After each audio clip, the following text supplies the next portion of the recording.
Welcome to the Jumping Puddles podcast. Be sure to listen to us on Spotify, Apple Podcasts, and or YouTube. And follow us at Jumping Puddles Podcast on Tumblr and Instagram and Jumping Pud Pod on Twitter. And if you want to support our podcast, please check out our coffee. Hi, I'm Sam, and with me are my fellow co-hosts, Tor and Ash. Hey. Hi.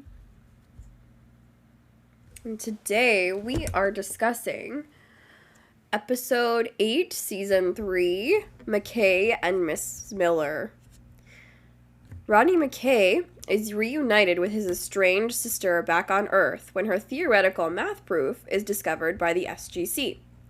Together, they use her work to recreate Project Arcturus, but are shocked when it causes a Rodney from another reality to appear in front of them. Dun dun dun dun.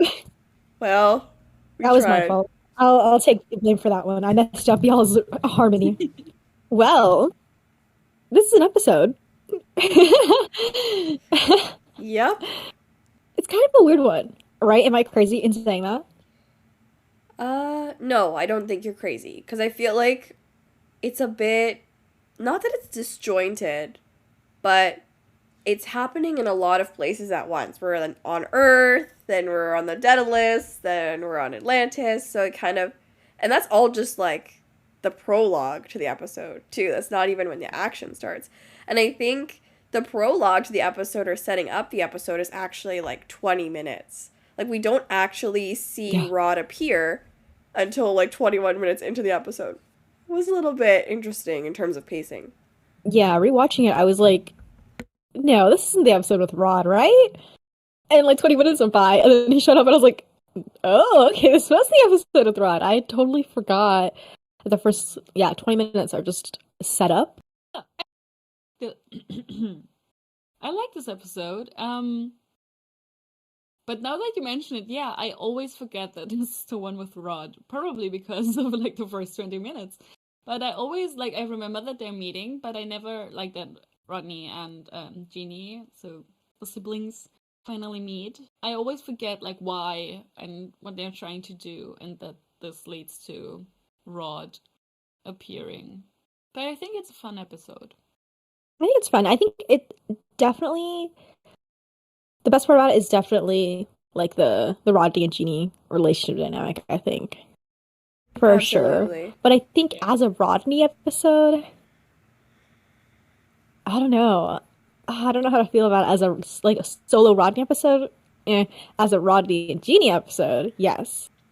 Yeah, no, I do I love Jeannie. I love her a lot. I really love her. And I do like what Jeannie kind of represents in like Rodney's life. And that is that, like, we talked about this a lot, not in the last few episodes, I think, but like in the beginning, that in Atlantis, he found his family, he found his people, he found the people who understand him, he found the people who are willing to work with sometimes, like, with his quirks, with all his quirks, and work around them, and because they care for him, and he's an important asset to the team and everything. And he probably never had that before Atlantis. He didn't have it in the SG1, in the SGC, where he briefly worked, and I forget what he did before. But he found he found his people. And Jeannie kind of represents like everything that happened before that. And she's a huge nuisance to him, and like she disturbs everything, and he kind of falls back into like a very old pattern that he like, obviously the sibling thing, because they are siblings and they have all that established, and that it probably, I don't know, might be extended to like his other relationships as well. I don't know, maybe I'm just rambling at this point. But I do like how the worlds are kind of like clashing here, and that's what I like, that we see them in the end they find together again, and they find like they work through some stuff. They still have a lot more to work through, but they kind of find together and like get on equal footing or something, and Rodney learns how to treat Jeannie better and appreciate her, and I really love. And that, yes, it is very much Rodney Jeannie focused, and the development that Rodney goes through in this episode is very much in relation to Jeannie and not overall maybe. Points, genuinely, and I really like that part at the end where you said that it sort of develops Rodney and Jeannie's relationship, but it doesn't really do a lot for like maybe his character at times. And I think that's kind of where I not dislike, but where I kind of have issues with this episode is I feel like, no, it's just weird. Because I do feel like Rodney episodes are usually kind of like this, right? Where it's like, okay, like Rodney has to learn a lesson. But at times it doesn't feel like the lesson is maybe like it's only learned for an episode and then it kind of goes away, right? And I don't even know if that applies to this episode. At this point, I'm just like rambling, I think. Because it's very weird. It's very hard to put into words like why this episode doesn't work for me in some ways. And I think it's because I don't know if Rodney suffers enough. Yeah. I think maybe that's what's weird, is that he is a complete and utter asshole in this episode towards Jeannie, because he falls back into like this old dynamic, and I think that switch is also a bit weird, that we see like Rodney in like his natural environment, and then there's like this huge switch to like someone that he used to be, maybe. Yeah, this is a tough one because there's a lot of juxtaposition that you can do. So there's like the Rodney that Jeannie knows, and then we have this other Rodney that is also occupying space in the episode. Rod, who we are like obviously going to be comparing Rodney to, as the other characters are comparing Rodney to in the episode. And full disclosure, I fucking hate Rod so much. I hate him so much.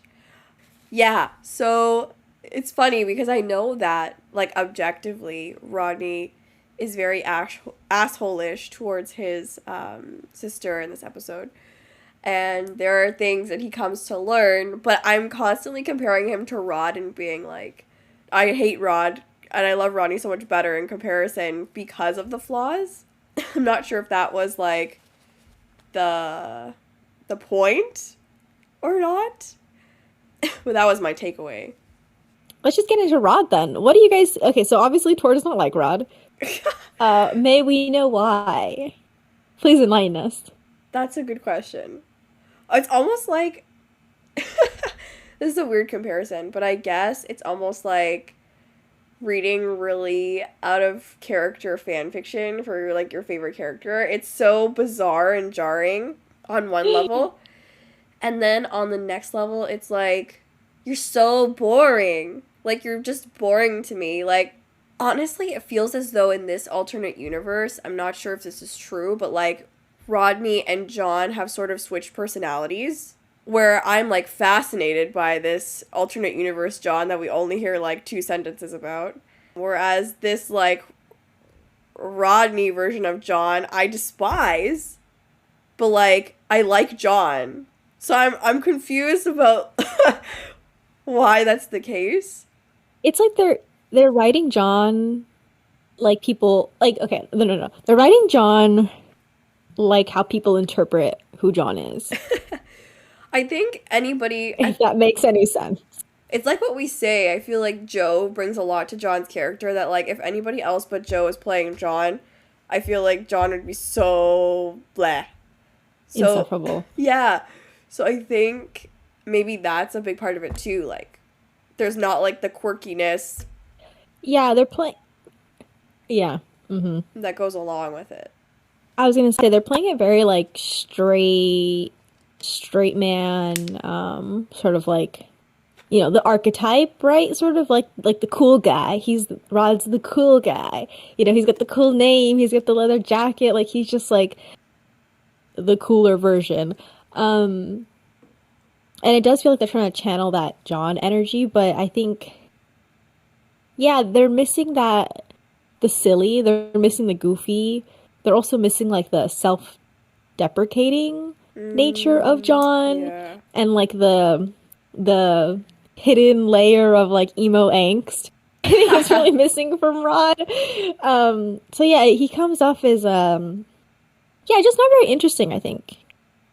Like when he was describing his Atlantis, I was like, that place. I was like, yeah, like the alternate version of John. I was like, I would have literally committed several heinous crimes to get an episode with that parallel John of him in like glasses and being a Mensa nerd. I would have literally killed someone for that.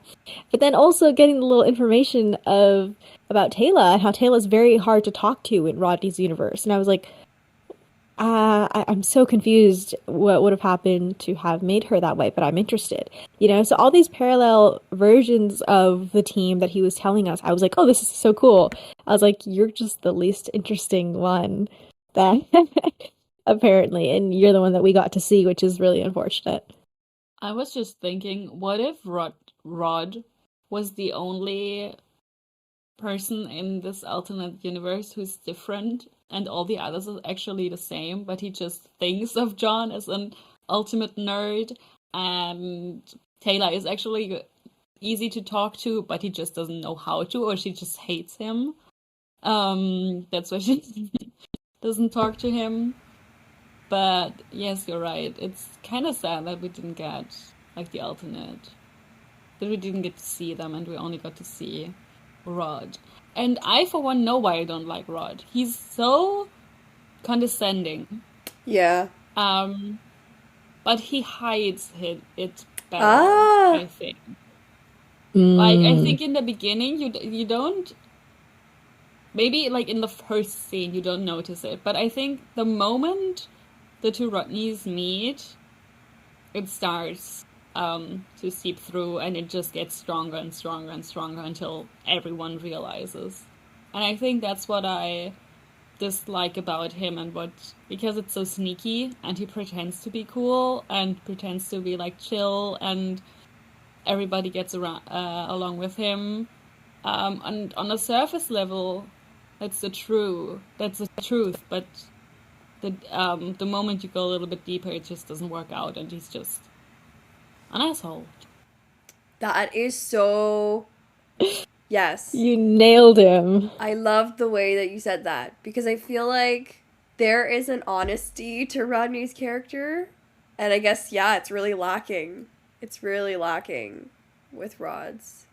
With Rodney, I'm more forgiving of his superiority, like when he can be like, well, I thought of that first, or what have you, because I feel like it is motivated more by insecurity than like meanness, versus Rod, who I feel like does not seem like at all an insecure person, and so his meanness is just mean.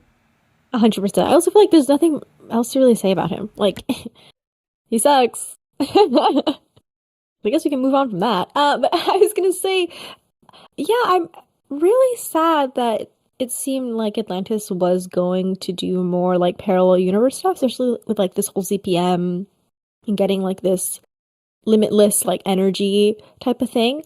And it doesn't really seem like they went as far as they could have with it, right? Because we get this episode, and then I think we get a little bit in season 4, maybe, or no, maybe we don't. I think we actually just get it in season 5 then with Vegas.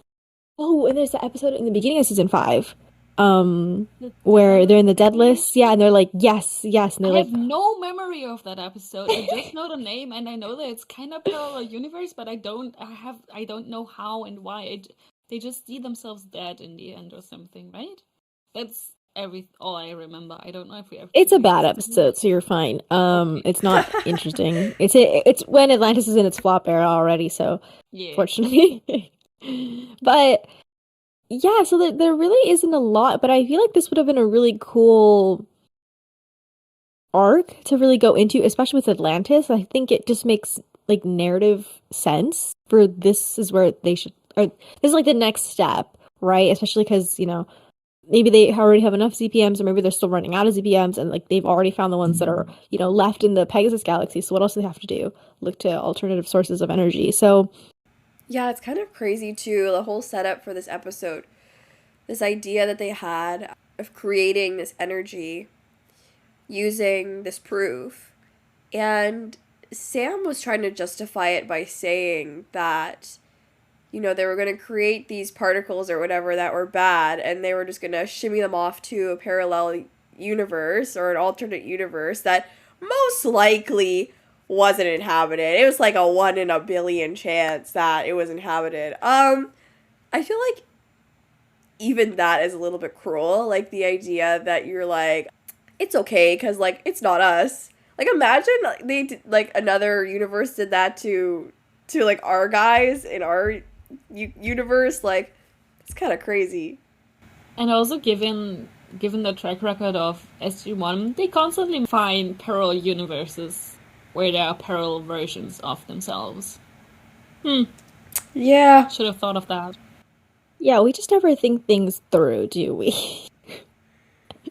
Another like disaster, another like incident gone wrong that can, just go down in the file history of Atlantis, and how they almost killed an entire parallel universe because they just wanted more energy to fucking turn on the lights.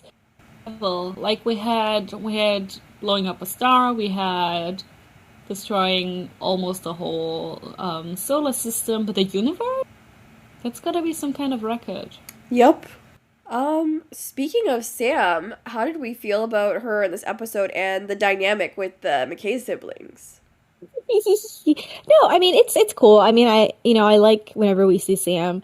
I do get annoyed just at how vague they are sometimes about like when this takes place, right? So it seems like it takes place, correct me if I'm wrong, season 10, right? This would be also season 10.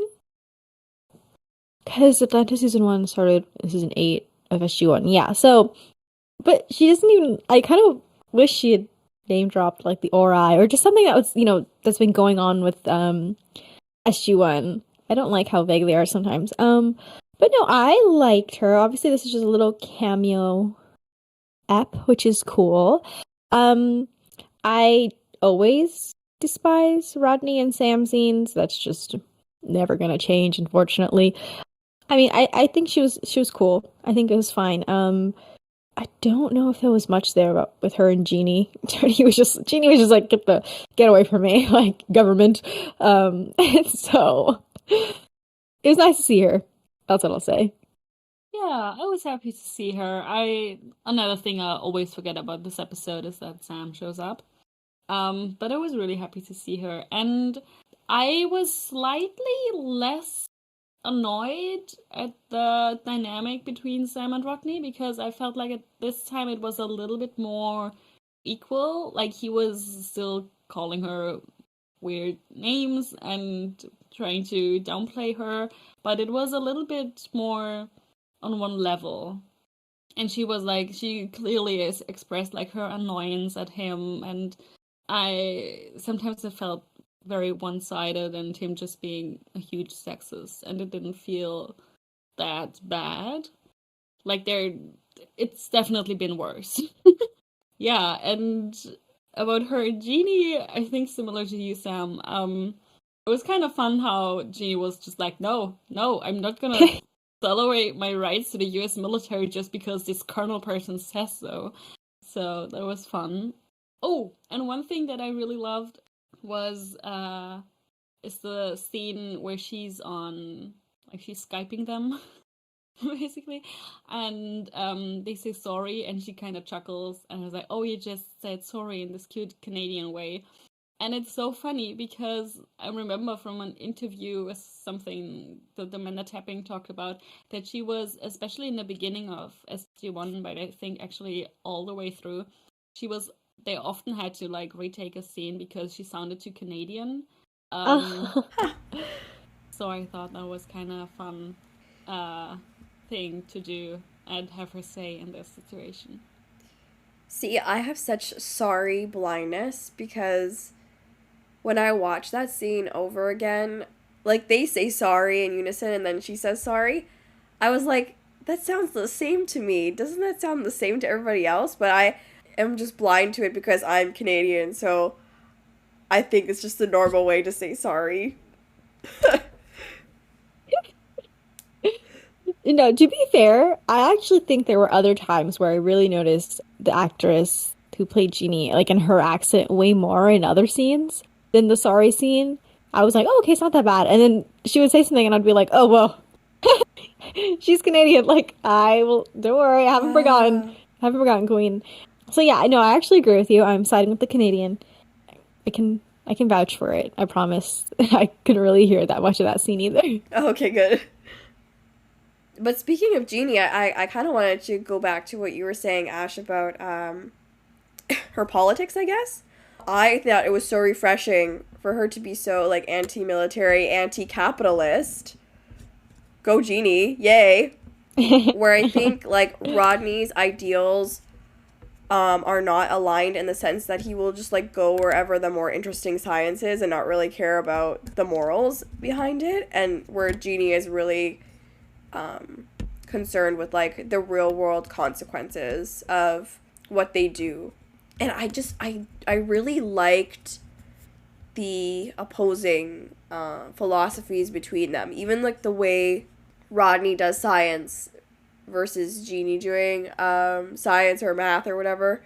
Like, she's doing her physics proof with the finger paint at home, and, like, it's her baby's, like, toys that give her the inspiration to do things, where, like, Rodney is very much, like, in the field and in the lab, sort of not understanding her desire for motherhood, and has just a very different work ethic than her, and, like, a total different life philosophy than her. I really liked that contrast. It was really interesting. Yeah, I completely agree. I think Jeannie is so fun, and it kind of makes me sad that I just feel like, I don't know, I feel like she's not mentioned as much, and, like, her relationship with Rodney is sort of very, like, underrated, and, like, I don't know, it's weird, because I was thinking about it, right, and I was like, is this the only time Stargate Friendships has written siblings? Well, And, like, when I mean I've written siblings, I mean, like, shown with the actual sibling of the, I know Sam has siblings canonically that we never see. yeah. Oh, no. John. We see John's brother later on. His evil brother. You're right. Okay, Yeah. okay. But that's after. But that's it then, because I don't think there's anything in Universe. I don't think there's anything in SG-1. That is so interesting. Like all single children? No, I know for sure that, like, they mentioned, I mean, I know Sam has siblings, Sam so we has don't know Sam of. has one brother, I think. Okay. I think Teal'c is only child. Daniel is his only child, but he grew up in a foster care system, so you'd think he'd have, like, siblings in a way. They just never get into that. I feel like Jack, Nothing. who the fuck knows? I don't think Vala has any, and I don't think Cam has any. I feel like Cam would probably have one, but don't know why he doesn't. Yeah, Cam goes to see his parents, and there was, like, I don't remember them showing a sibling or mentioning one. What I was saying was, I love Jeannie, and I love that she's the first sibling that we get to see. And I think that intro scene, chef's kiss, I have to say. One of my favorite scenes in the episode, 10 out of 10. I think it's such great visual storytelling. I think it starts off with just Jeannie and her kid, and she's like, you can already tell she's a great mom, she's playing with her kid, she's having a good time.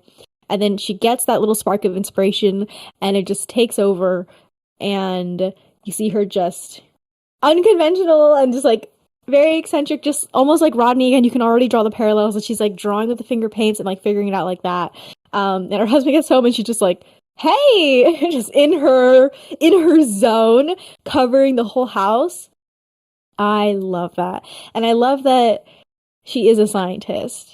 I'll never get tired of when they bring up, like, women in STEM. But literally women in STEM. And so I really enjoyed Jeannie. And I just think it's so fun. It's so fun that David David and Kate are real siblings. I think that's so cute, and it just never happens. So I just feel like it's such a fun little piece of trivia.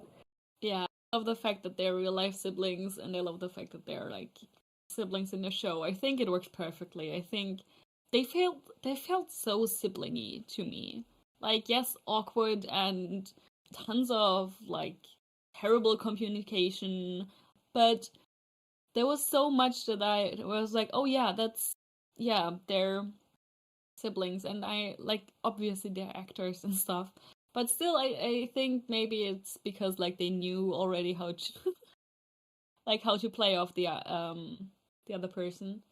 But yeah, no, it felt really I liked it a lot, and yeah, I just like Jeannie. I think she's amazing, and yeah, you're right. It is refreshing to have like like someone who has nothing to do with the SGC and has never seen it, and she's not willing to have her work just taken over, and like agreeing to sign the NDA, like confidentiality, or whatever.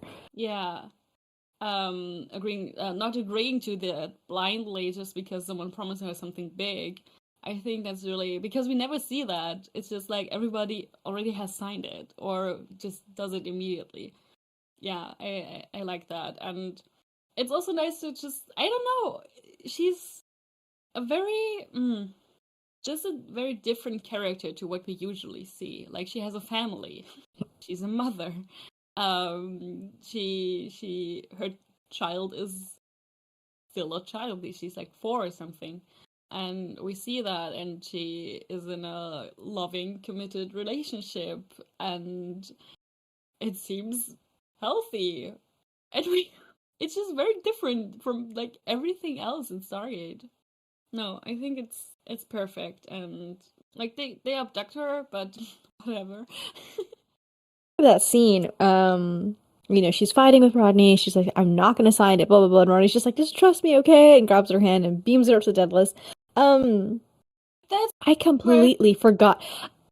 I completely forgot. And she like reaches out and then pulls back, and he's like, "Oh, come on!" And he's like, "Oh, okay." That was so funny. So sibling.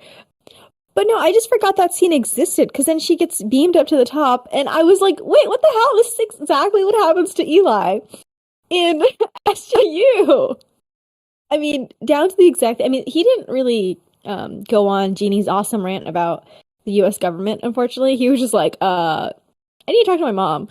And he just got beamed out without even wanting to trust any of them. They just beamed him out. But I love that scene. I love that we get this big reaction. So what I always want in Stargate is I want to see people's reactions to, like, being in space the first time, or obviously she didn't see the Stargate, but, like, seeing the Stargate, or just, like, getting told that, like, aliens are real and all that stuff, that those reactions are, like, key to, like, making the show, like, feel, like, grounded, and almost just, like, keeping that sense of wonder alive whenever you get, like, a new POV character.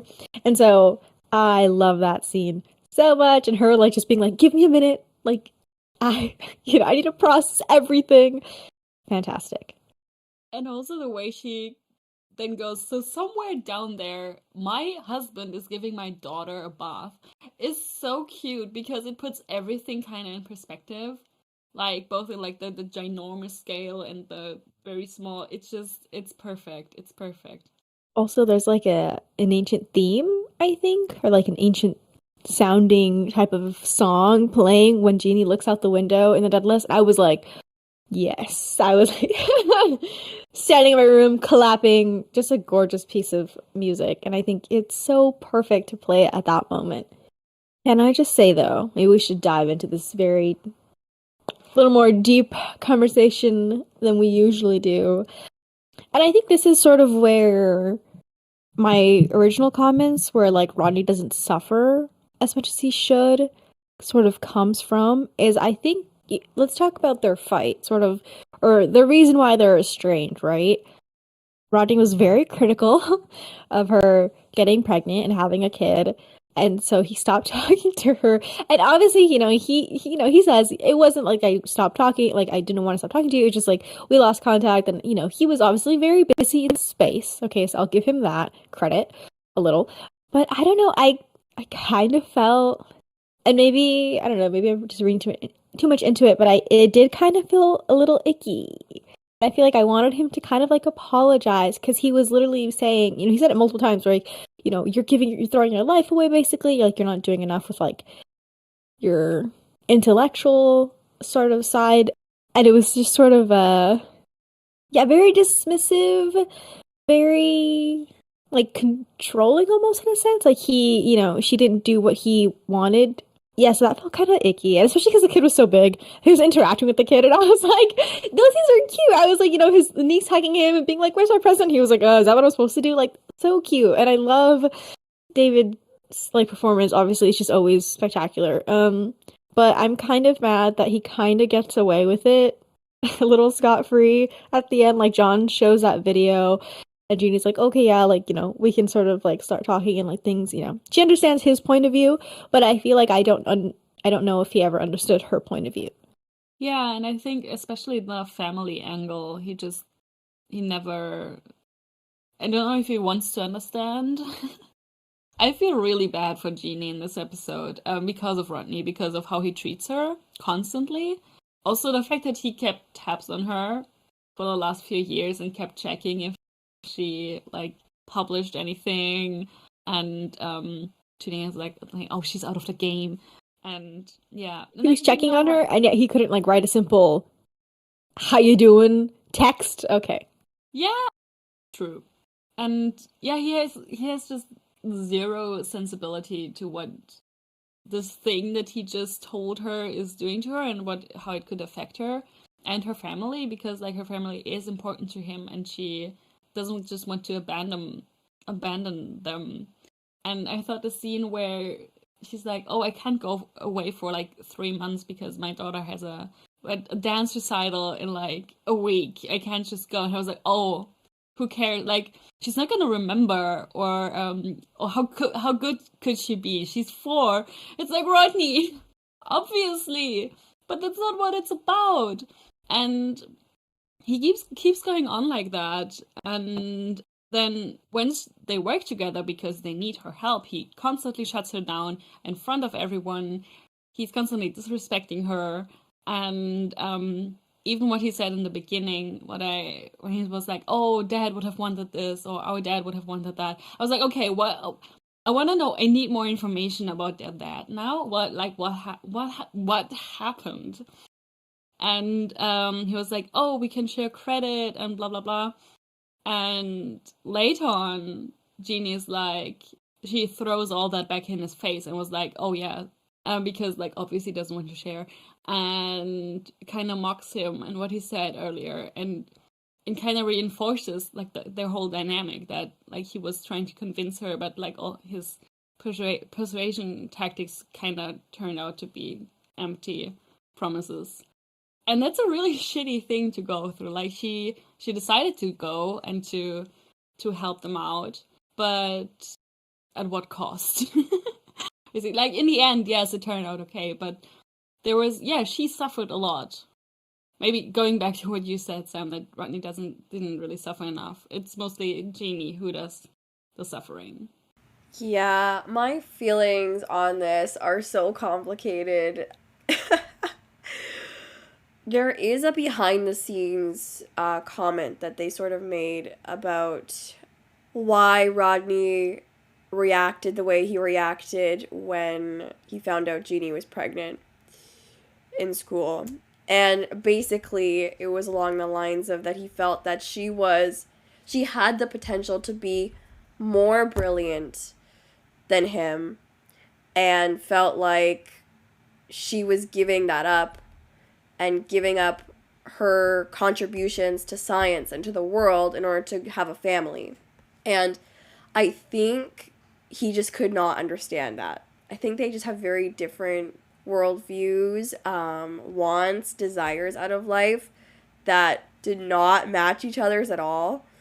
and he definitely went about it the wrong way. You can't like force someone to live the life you think is best for them, because that is probably not the life that is best for them. But I'm very sympathetic of his desire for her to like continue in her field because of her gifts and how brilliant she was. And that's just not what she wanted. So he had to accept that. And he didn't at the time. So that sucks. That's bad of him. But I do I do get it. I have a question for the panel, for the council. Do we think Rodney accepted her choice at the end of the episode? No. And that's my problem with the episode. Yeah, I don't think he did either. Yeah, I'm just gonna be straight up and say no. Because I just don't think I don't think it makes sense to him. Like, I think he's literally living his dream life of, like, being in another galaxy and, like, doing all this stuff, making innovations in science and, like, bringing the science home to the Earth, and, like, they're using his science on Earth to make life better and blah, blah, blah, blah. And I don't think he can comprehend how she does not want the same thing, and, like, how she cannot just, like, jump at the chance to, like, leave her husband and child and, like, do what he's doing. I don't think he understands. I think he accepts it. I don't think he understands fully. Yeah. But I think he's like, okay, that's fine. I think, I'm having a hard time wrapping my head around it and, like, making up my mind. Because he's trying. Yeah. Maybe. But I think he might be trying for the sake of saving their relationship. Or, like, mending it. And I think he understands that he hurt her. Yeah. And that he didn't act in the best way. And he's trying to redeem that, which I think is very sweet. I do like their scene where they kind of like then kind of start to talk and they hug, and it's very sweet. And he gives her a gift from medicine, which he stole from Weir. So he's trying to understand. I want him to accept it, but I think I needed to see more and see how it continues. I don't, but yeah, probably by the end of the episode, no, he doesn't respect her choice. I guess. I don't know. I'm unsure. It's a journey. It's a journey. No. It's a process. Yeah, and that's why I'm sort of like, I'm hesitant to be like, oh, well, you know, like he should have done, you know, more. He should have totally changed by the end of the episode, because then I also wouldn't want that, obviously, because then it just feels like way too easy and very disingenuous, right? But I think, and going back to when I said, you know, I think that Jeannie and Rodney's relationship was sometimes a little awkward, I think I'm just really struggling with the storytelling and the pacing of this episode. I think it comes down to, it's not them I feel awkward about. I think it's just, in general, the episode. I think it was not a great idea to have, like, such an emotional arc that I think needed more time shoved into, like, 20 minutes spread around the episode, especially when the other 20 minutes, like the parallel universe stuff, is so big. And it's almost like they tried to combine two separate stories, right? You have Rodney's whole thing with Jeannie and, like, their issues. But then you also have Rodney's feeling of, like, inadequacy and, like, with his friends. It's sort of like, you know, his feelings of, you know, they like the other version of me better. Or, you know, or, like, they're replacing me and all this stuff, right? Like, I'm not special anymore because Rod's here. And it kind of feels like they mush these two episodes together, and I think that's where I'm really struggling with this episode, is because I think Jeannie and Rodney, maybe that's why they're so underrated as, like, a dynamic, is just because they started off kind of weird. I definitely think they get better, maybe. I don't really remember. We'll see.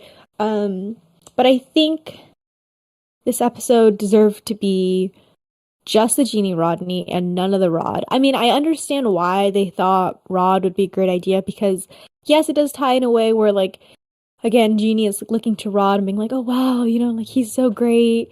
That's like my brother, or like that's the version of him that I wanted, you could say. And Rodney feeling like, you know, that Jeannie does like Rod better than him, and then he's feeling, really insecure about all that. And I get it, but I just think there's too much going on.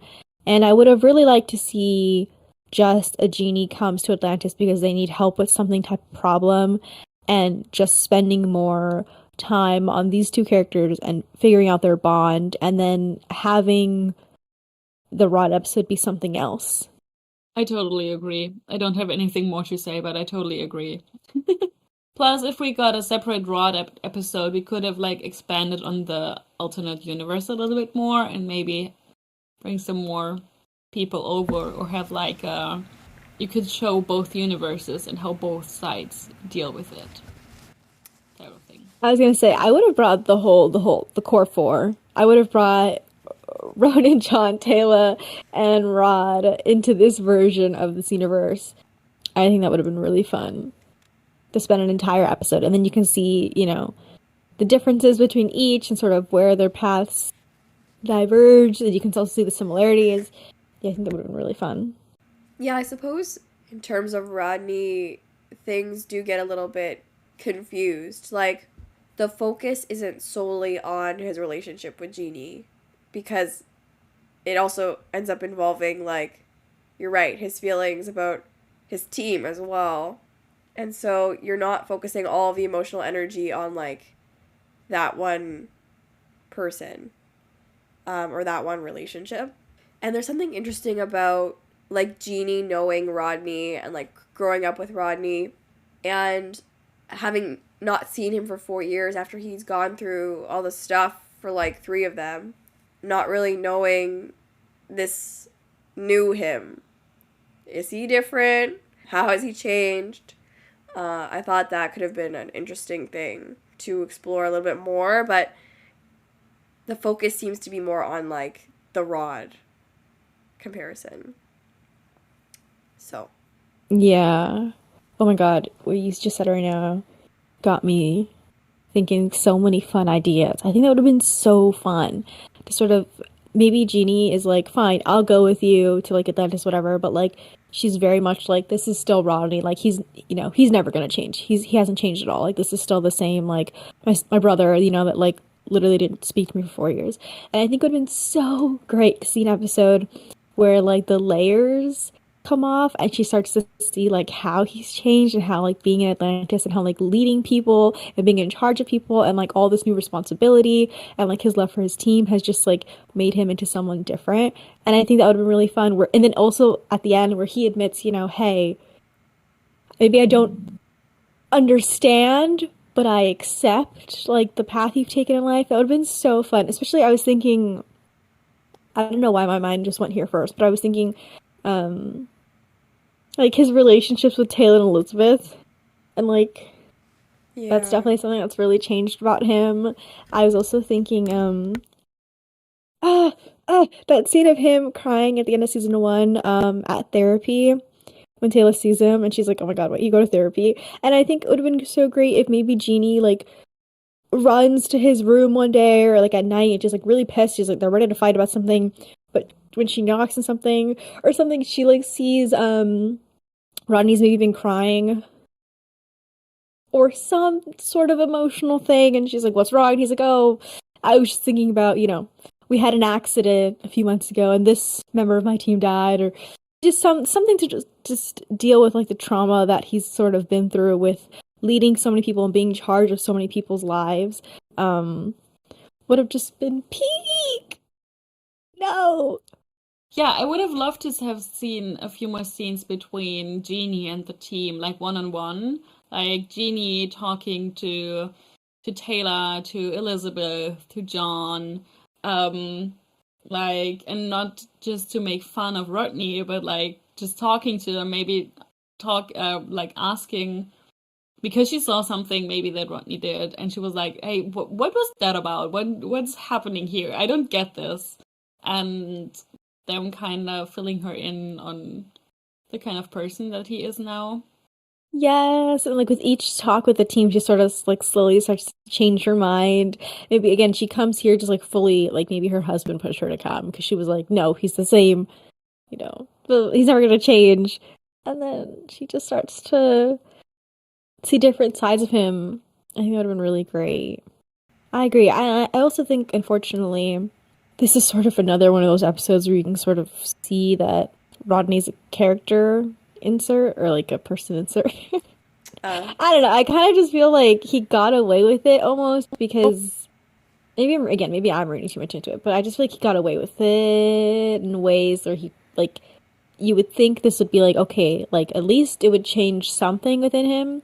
It'd be like a step in the right direction, but it feels like we just took two steps back because it doesn't feel like he was necessarily wrong at the end. And not to jump ahead too far, but I want to get your opinions on this as well. Oh, I'm torn between if I like that John went behind his back, Rodney's back, and showed Jeannie that video of Rodney. Because on one hand, I think my McSheppard is like, oh, hell yeah. My McSheppard is like, eee! Like, that's John, like, going this far to, like, he senses that, like, Rodney's not feeling well, so he wants to, like, help him, make him feel better. He wants to, like, feels like he can step in and, like, mend this relationship, because it doesn't seem like it's going to be mended before Jeannie leaves. Okay, so there's the video, and it's, like, this really sweet moment. We're like, wow, what a guy, what a boyfriend. But the character, like, loving version of me is, like, not too happy. Because, again, it's not like Rodney is vulnerable in this moment with Jeannie. It's like a past moment where he's about to die kind of moment, and it doesn't bring up any of their issues. I mean, it does, I think, a little bit. I think he says something like, oh, but even then, if he does bring it up, I wanted more. I wanted more of a, again, I don't understand why you're doing this, but I am going to try to support you from now on. I think that's what needed to happen, and I don't feel like we get that resolution, especially because it's not like Rodney's going to Jeannie and deliberately being like, hey, I'm going to be vulnerable here with you right now. It's John doing it for Rodney. Okay, so I have a twofold answer to this. I feel like I know, that was a lot. Go ahead. the video thing was confusing to me because I had originally thought that she had already seen it, but she didn't. I remember Ford's cousin had seen the video of him because when John went back to Earth and like talked about Ford being missing or whatever, she had mentioned it. So I was like, oh, why has she not seen this recording? So I feel like she would have seen it, or she should have seen it anyways, but I guess for story reasons, they felt like she wouldn't be as angry with him if she had seen it, so they had to make it so that she didn't see it previously, which is fine, I guess.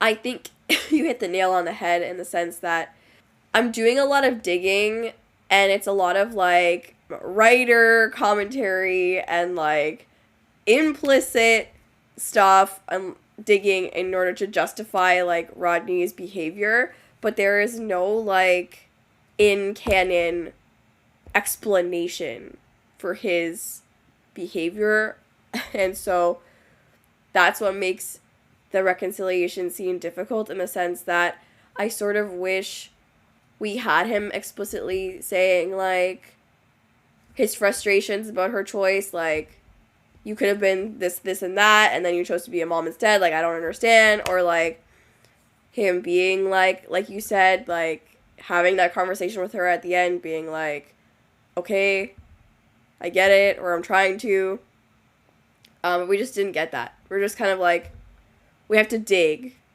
to get that sort of emotional reconciliation. So, yeah, that's the tough part about it. It felt very much like he was being coddled, in a sense. Maybe that's, like, too mean. But it kind of felt like, again, basically what Tor said, is just he kind of got away with it, in a way. Maybe not away with it, but just he kind of got off a little light, in my opinion, and that's bringing back the suffering thing. I think especially that scene of John like deciding to go to Jeannie on behalf of Rodney. Oh, I get it. That's so sweet. I think that's great. But I think for such a big thing, it kind of needed to be Rodney himself. I think some things do come from him, and that he comes a little bit to his senses. Maybe not as much as it would need to be, I don't know, a satisfying roundup of the episode. But I think he does get off kind of easy because he doesn't really apologize. So he tries to, but he doesn't get to it, and then she's like, "Oh yeah, thank you for trying," but he doesn't have to like say the words. But then yeah, maybe it's just another thing that this could have been a longer process. But I think for the time that we have been given in this episode and they have been given, he does come along quite well, and I'm mainly okay with what's happening and with how things develop in the episode. Yeah, I feel like John helped sort of like soften Jeannie's heart to Rodney a little bit at the end with the video, but I think it was Rodney being confronted with like potentially not seeing his sister again for a really long time, after so long not communicating, and then having her around for like a couple weeks probably was like the push that he needed to be like, yeah, I don't want to not talk like we were doing. Like, I want to be closer. So I think because he went to see her before she left, that was a big deal for her. And maybe that was enough for her to be like, I want to try if you want to try. I like the vibe. I like the John, Jeannie, Rodney vibe. It's kind of funny when they first land on Atlantis and Rodney's like, don't look at her. She's married and has children. Like, he cannot handle it. And it's so funny. John's honestly confused face when Rodney yells at him for hitting on his sister is just priceless. Like, he just doesn't get it. It's really funny to me. I'm not sure if Rodney has, like, a disproportionate idea of, like, how charming John is to women, or it's just really true and experience has shown him that, like, women just swoon at his feet. But, like, it's really funny how that's Rodney's first reaction to hello. I kind of love the running joke that every time John says hello to, like, you know, different women, everyone's like, stop flirting. It reminded me of the episode with the Janai back in season 1, where he's like saying like, oh, you know, he's greeting the Janai. He's like, oh, cool. Or like, he says something to his daughter. The guy's like, she's married or something. And John's like, I wasn't, I wasn't trying to hit on your daughter. So I kind of love that. Just his aura. Yeah. And just adorkable swag is somehow just like gets him into all kinds of trouble. It's like that one tweet that I think it was Dylan O'Brien tweeted out one time. Yes, I'm doing the Teen Wolf deep cut. I'm sorry. Show was terrible. Where he was like, not flirting, period, just hot, period. Like, that's like, I feel like that's what... That's so John. Yeah. That's amazing. Yeah. I was gonna bring up Rod anyways, too, with John. Oh, yeah, his hatred for Rod was really great, too. See, but I kind of love that he was like, yeah, let's go golfing together. And it's when they're golfing that John's like, I think I fucking hate this guy. And you can, like, start to, like, see the way he just, like, does not like him. And I think part of it is definitely because he knows, like, a different version of John, a nerdy version of John. And John's like, he's weird to TF out, I think. Yeah. But I think definitely that last part where Rod's like, oh, let me help you with that backswing. That was it. That sealed the deal. I think John fucking hated him after that. Kudos to the prop department in that scene, because I had this as my desktop background for forever because of this one bucket in the background. Yeah. And the bucket says, property of Daedalus, do not remove. So clearly, John stole this bucket for his golf. And it's just so funny to me. The little acts of rebellion. I need the backstory. I need the heist. That should have been an episode. The question, has it been filled with golf balls the whole time, or did it come later? Like, did he steal the bucket because of the golf balls, or did he steal the bucket because he needed a place to put his golf balls? The egg or the chicken?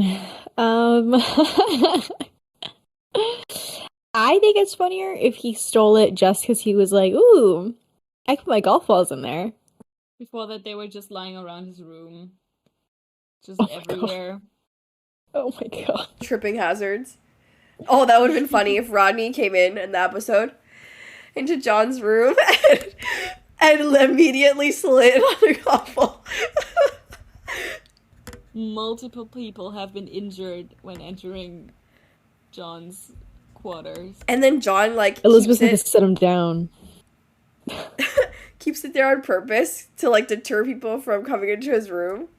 Until Elizabeth has a talk with him, and she's like, you need to put away the golf balls. The military... No, because John, like, slips on it one day, because he's, like, going out as, like, you know, he gets, like, some sort of emergency notification on his little walkie, and he forgets, and he also almost dies on it, and she's like, you cannot be doing this. It was like, the military leader of Atlantis needs to be ready to put on pants and run out the door, not, like, fucking trip on his mess of a room.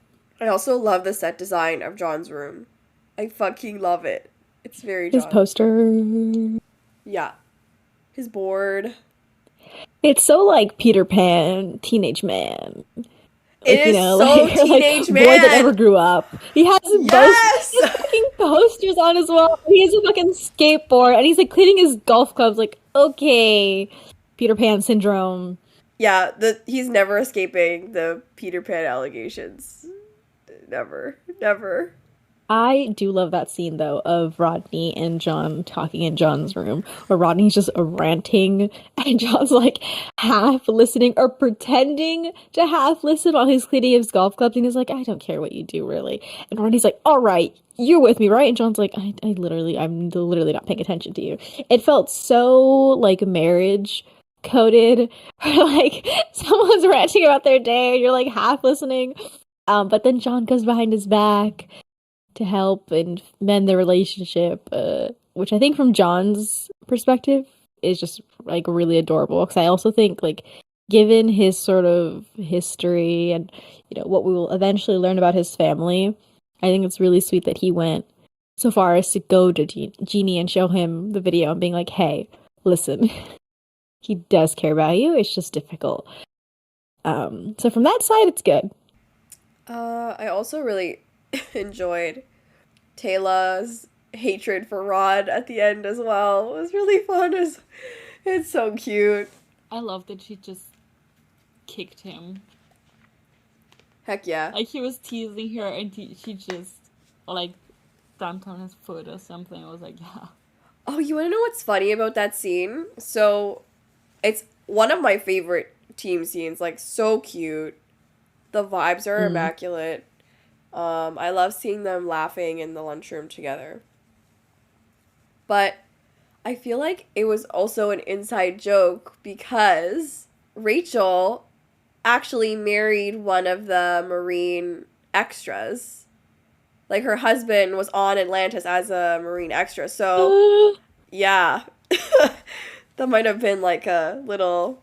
That's amazing. Yeah. That just adds I love that. so much to that scene. What? That is so cute. Were they married at that time? That is an excellent question. Maybe they were just dating at the time. Let's do some research and see. Okay, but the fact that they met on Atlantis, maybe, is, like, really cute. Even if he was just, like, a Marine extra, like, that's fun. Okay, so they got married in 2006. The season was airing... Yeah. Oh, so they were definitely dating then. Yeah, they were definitely dating when they were filming this. At least, if not married already. So they didn't meet on a set of Atlantis, but they knew each other before that? He was in Duet. That was the episode that he was Oh. in. So they might have met on set. Yeah. Yeah. Fun? That is so amazing. And I think that just adds, because then Rodney being like, oh, that's not new information. Everyone knows, or something like that. It's so cute. Oh, I love them. Yeah, that team scene is, I think it's the best scene. I mean, all of the scenes I think in this episode are like, just like God tier, just because I think sort of the parallels of Rodney coming in each time and, just cracking up at some joke. And he's like, am I just missing the emails? I think the boys like teasing Taylor about her crush is just, it's the shenanigans that I love and the shenanigans we deserved more of. Yeah, Definitely. And I don't know why, but I think it's very cute too, because I don't know if it was just a throwaway comment, but about the team emails, if they actually have team emails of like, okay, let's meet for lunch today at like 2. Or if they like had some sort of like Teams or MSN like we used to have, like they would like message each other. A little group chat where they're like, hey, let's hang out. And they like spam Rodney's messenger when he's not answering and they want to go for lunch, or like, hello, You coming? Hurry up. Pudding's gone. he would run. You would get that message and just lose it. Also, wait, sorry to go back, but I was gonna say, I want to see the Athosian Council. Why do they have it? Why does the alternate universe have an Athosian Council and we don't have an Athosian Council? Interesting. I have beef. I just have one last thing, and I think I'm out of notes. But I was gonna say, all the little scenes of like Rod interacting with like, the team, or like solo, like with John or Ronan, I don't care. I will be using those in edits forever. Because I think we deserve to see Rodney and John go golfing. And I think we deserve to see Ronan and Rodney doing a little fist bump. And I feel incredibly robbed, and Rod does not deserve. Yeah. Rod smiling, because Rodney doesn't smile that much. Also, where was Elizabeth? Yeah, I always get kind of weirded out when Elizabeth is not a bigger part of a Rodney episode, because I feel like there's so much, like those characters play off each other so well. And like Tao, I'm so excited for Tao because like, oof, their dynamic in that episode is so good. So I was expecting her to be a bigger player in this episode for sure, and she just wasn't. No, she just gets stuck being the Hammond. Exactly. I love that we didn't see a lot of Elizabeth, but we did get to see Zelenka again, and I'm just always happy to see him. And I thought it was really sweet how Jeannie and Zelenka interacted in the first scene when she like says, "Oh, good job, Radek," and he's like, "Thank you," and his face is just like lighting up. That was really cute. And then as the episode went on, Rodney trying to explain to her how to deal with him, but also the other way around. Then Zelenka was like, "Yeah, he just likes to do it this way, and we just let him do it." But yeah, I thought it was sweet again. But in general, I did miss Elizabeth and Taylor and Ronan in this episode. Yeah. Their presence was felt, but not nearly enough. Yeah. At least we got a split second of Hermiod.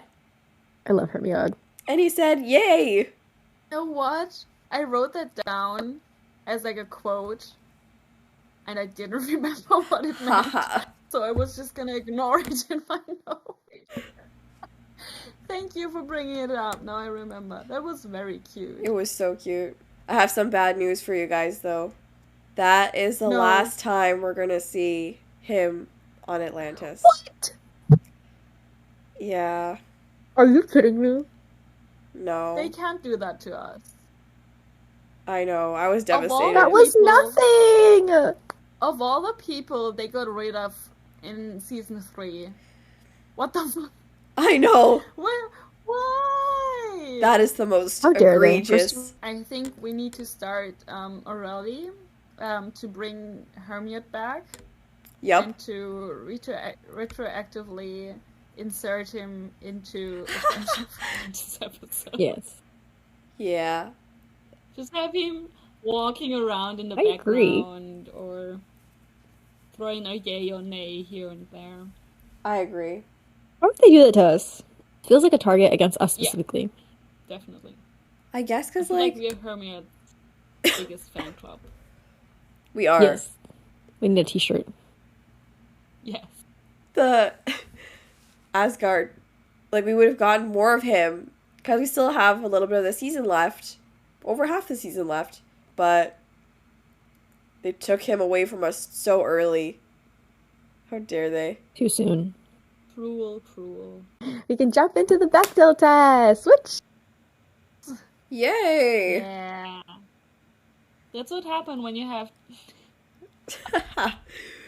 That's what happens Okay. when you have two female characters interacting in an episode. Nice. Yeah. You like that? Everyone say thank you, Jeannie. Thank you, Jeannie. And then we can head over to Tor for the behind the scenes. So there is a lot of director, writer, producer commentary surrounding this episode. So we're going to start there. This comes from Joseph Malazzi's blog. He said, whenever Martin Giro finishes up the premiere, he'll follow up with that other story he pitched, which will finally give fans a glimpse at one of the most moderately requested characters in fandom, McKay's sister Jeannie.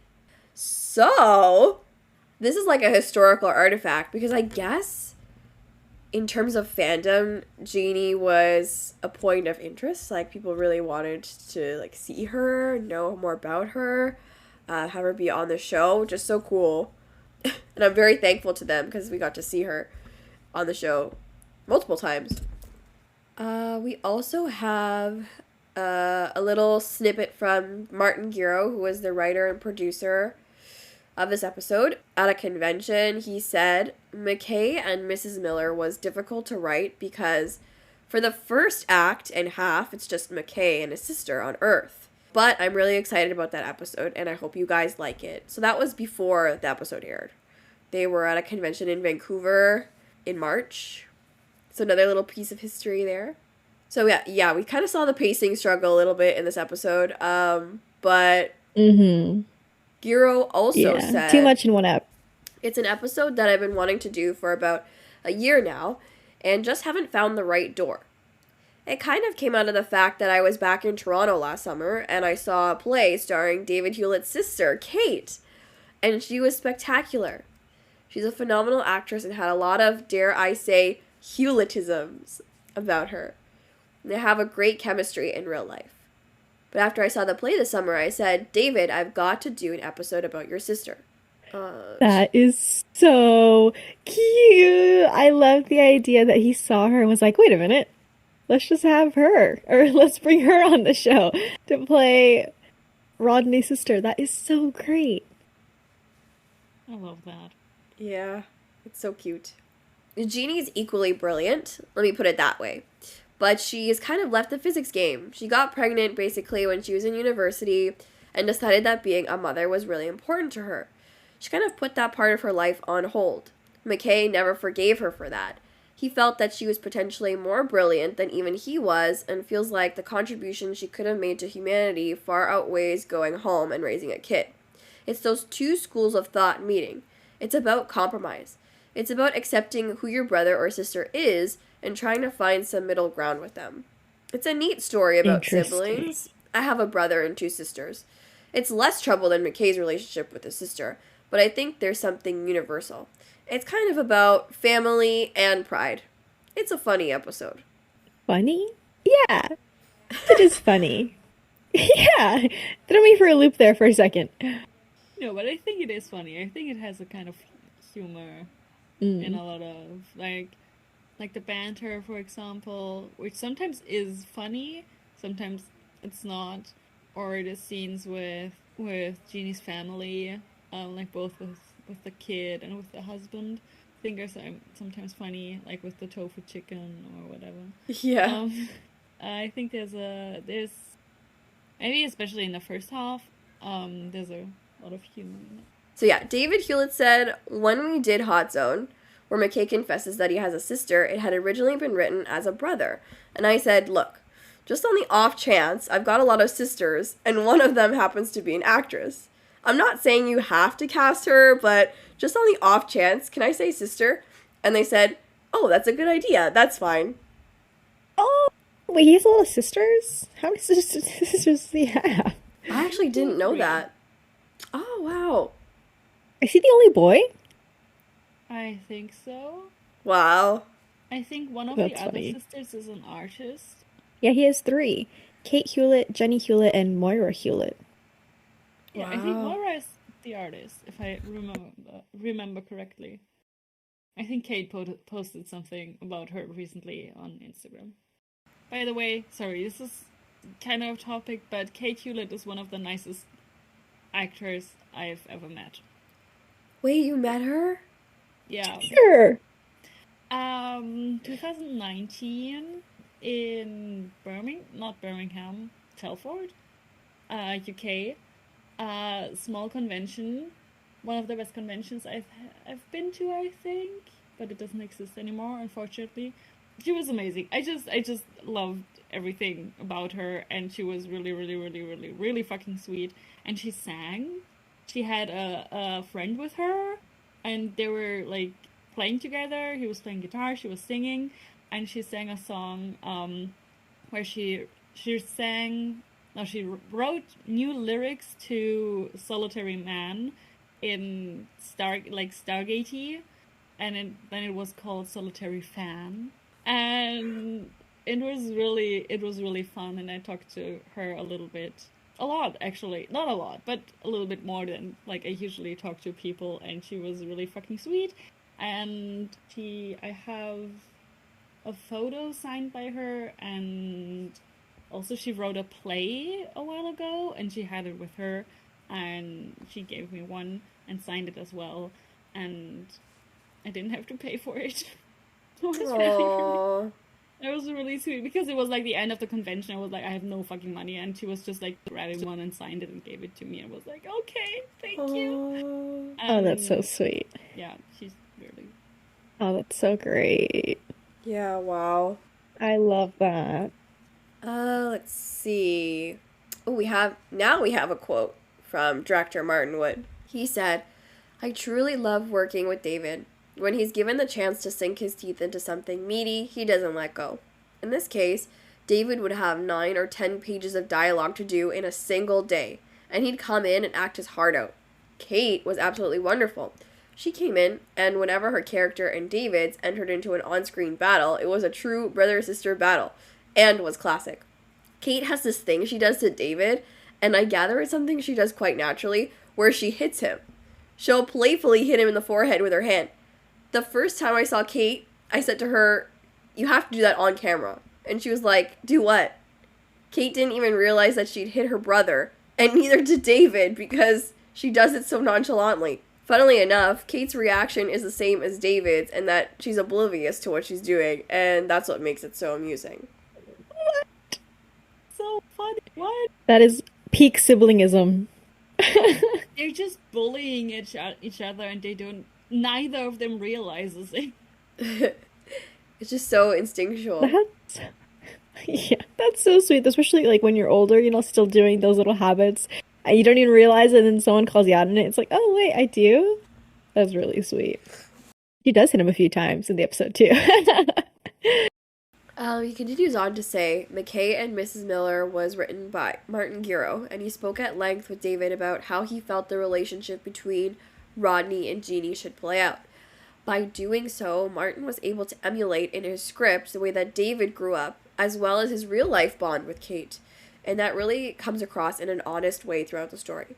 So I'm really interested in the fact that they had actually consulted David about his character, which I feel like you should do as a writer when an actor has been playing a role for a while. It's nice to have their input, especially when it's based on their family intentionally. Yeah, it's definitely something that can be really personal, especially if you're you're as an actor, you might be playing a character a certain way, and so to get this new information 3 seasons later, you're like, okay, His sister's finally gonna show up. Like, why don't you guys talk? You know, it might be a little bit like, oh, okay, well, here's my reasoning. And so it's really nice that they included him in that. Moving on to more behind the scenes stuff. Rod, when he appears inside the testing chamber, appears in the same pose as the Terminator in the Terminator. I know Atlantis loves its movie references. No. Classic. The outside shot of the Miller house is reused footage of Carter's house in Ascension. Whoa. That is crazy. Oh, see, now I'm like, oh. I need to go back. Yeah. Now I feel like I need to compare, like, do a side by side. Did they change the color? Like, what was going on there? Yeah. Obviously, this episode's title is a play off of McCabe and Mrs. Miller, which was a 1971 Western.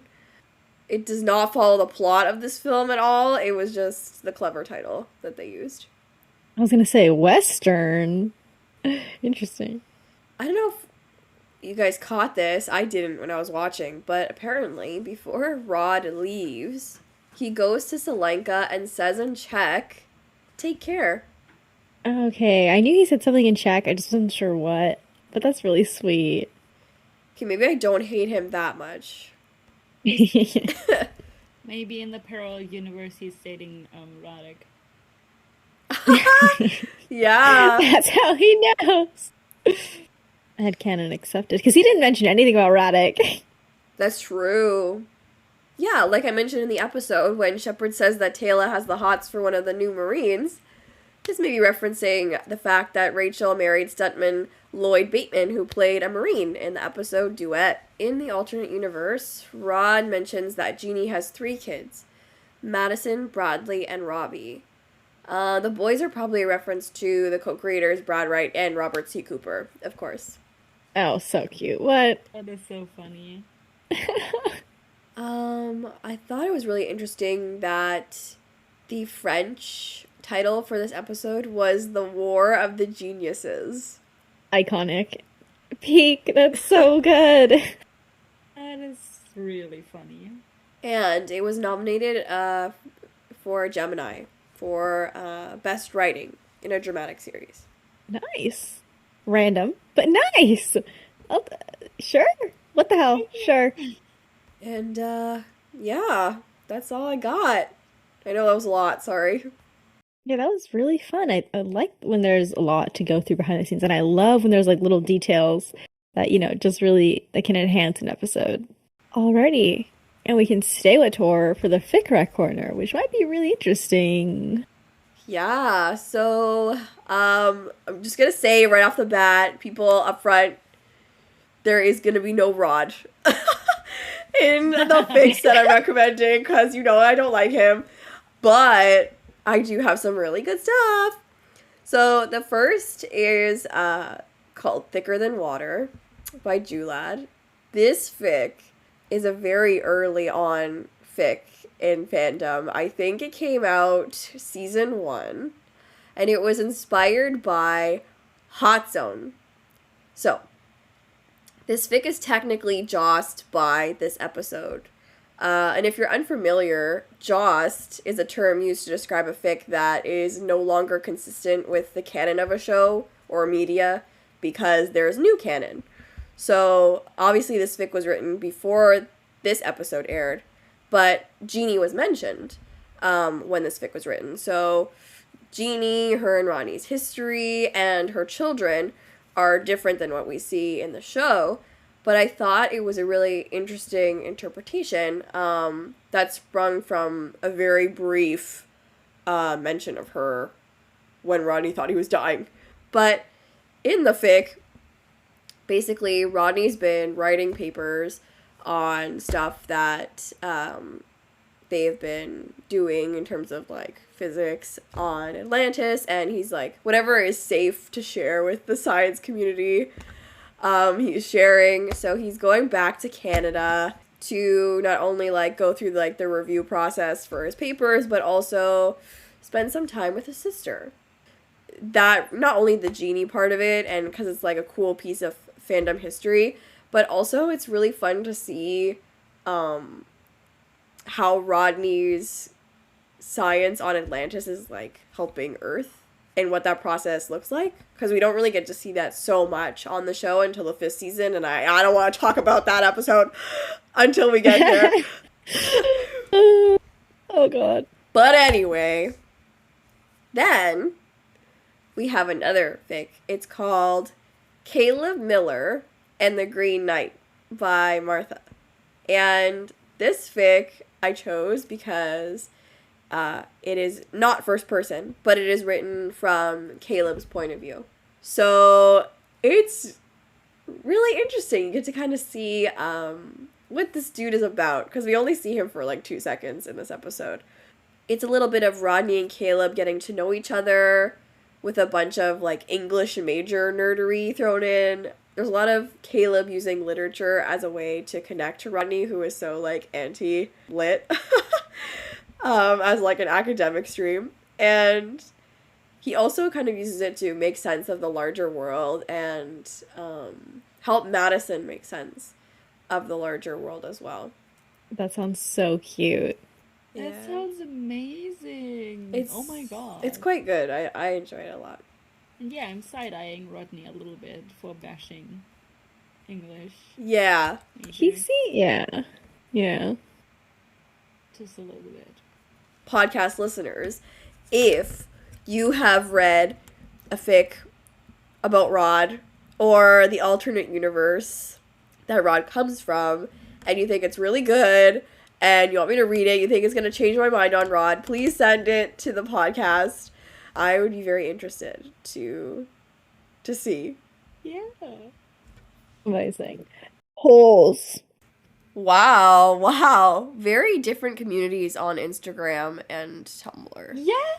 And I did not expect it from Instagram. Like, yeah. Instagram is Because they do not Fujiyoshi out on Instagram. They do not. Yeah, that's why I'm like, aren't the freaks supposed to be on Tumblr? Like, where are my yaoi freaks at on Tumblr with this John Todd vote? Disappointed. Very disappointed. I'm really disappointed. And now head over to the polls, where we had just the most exciting revelation. So we thought we had counted up all the sites, and we thought it was going to be a tie. And yet we found some extra votes over on Spotify.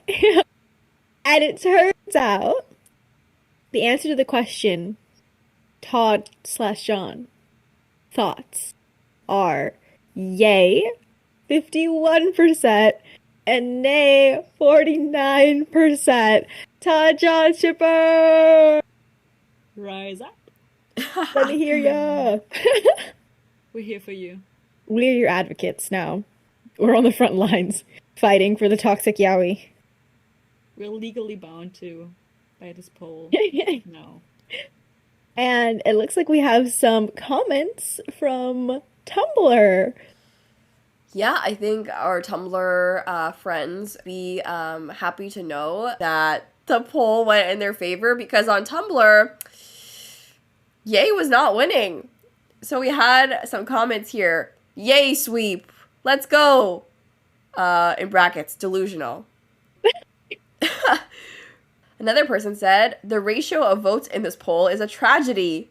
Where are the John Todd shippers? On Instagram, apparently. I know. That's wild. John and everyone to BH.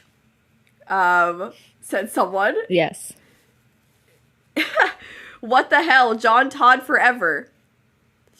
And then someone said, I see my experience in this fandom is biased towards John Todd. So I guess they're just following a lot of like-minded people. But yeah, everyone in the comments on the poll was very much in favor of John Todd. However, on Tumblr, it was skewed to the nah. So, very interesting. Wow. I'm side-eyeing Tumblr. Where are my freaks? Yeah, where are the freaks at? No, there's no way. They said no, and Instagram said yes. What alternate universe did we fall into? Maybe Listen. the one where Rod is from. The worst timeline. I've been, like, programmed at birth to ship McShep, but, like, even I think that John deserves a little Wraith action on the side. Just saying. Especially if it's Todd. Hell yeah. The Romeo and Juliet thing was so fucking funny.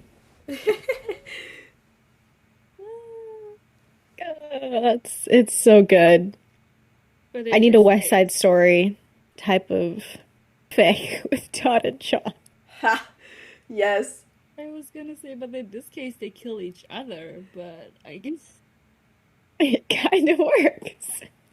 That's amazing. And we also have 2 comments on our previous episodes. However, we have not recorded in a while, so that's why they're a little late and why they're in this episode. But we have this comment from M from The Real World. I'm so honored that you read my comment on the Real World episode. Immediately played that bit for my housemate and messaged my sister to tell her. The Real World is a great episode, but I agree, it requires a certain state of mind to watch. I certainly watch before I sleep more often.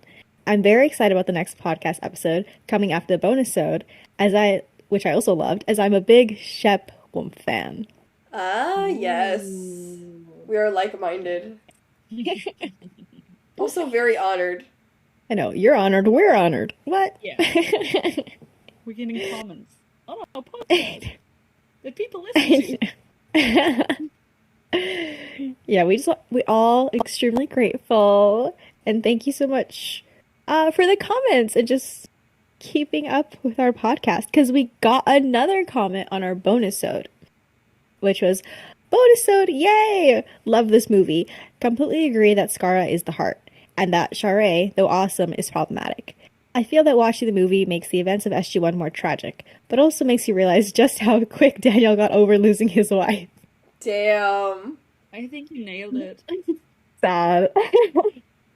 Okay, honestly though, what's worse is that, yeah, he wasn't as sad, but then in season 3, she dies, and the next episode he's flirting with someone. No, really? Yikes. That's not good. Yes, the next episode is the one where, what's her name? The prison one. With the evil, the lady who's pretending to be, like, this young Oh, yeah. girl.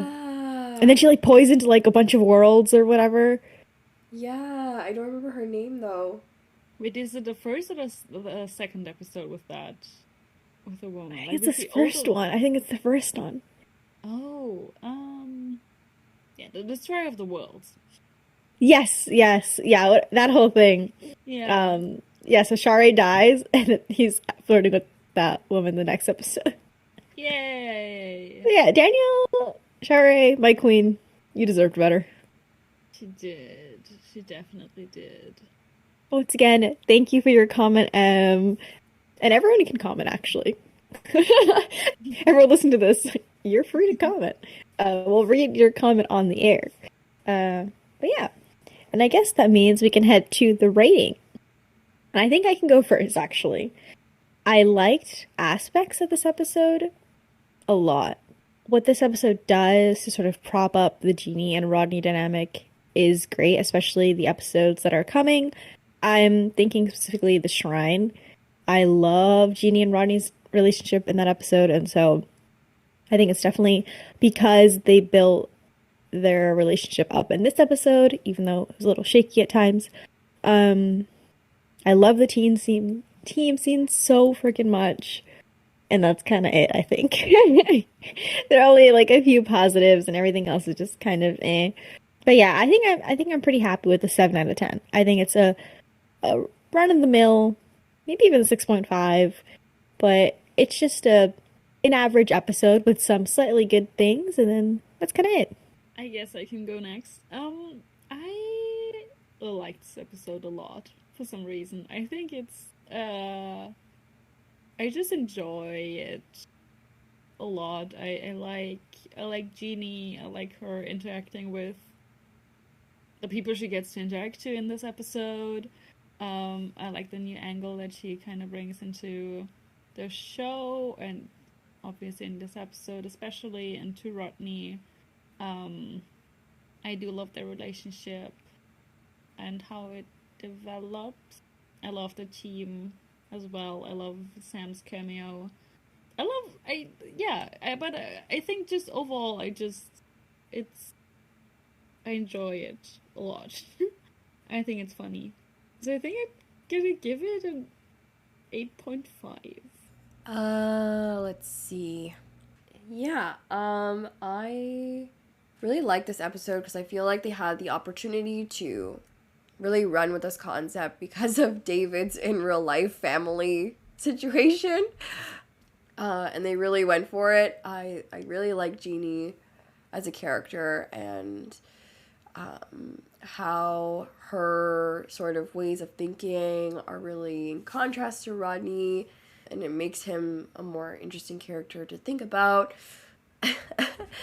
Didn't like Rod, but I did like the team's reactions to Rod were very entertaining. I just felt like a little bit, the pacing kind of threw me out a little bit at the beginning of the episode. I was kind of just waiting for it to really start. So I'm going to give it an 8 out of 10. Nice. I like how we're always, not always, but most of the time we're all different. And then on those rare occasions that we're all on the same page, it's kind of fun. Be sure to check out all of our socials linked down below in the description box.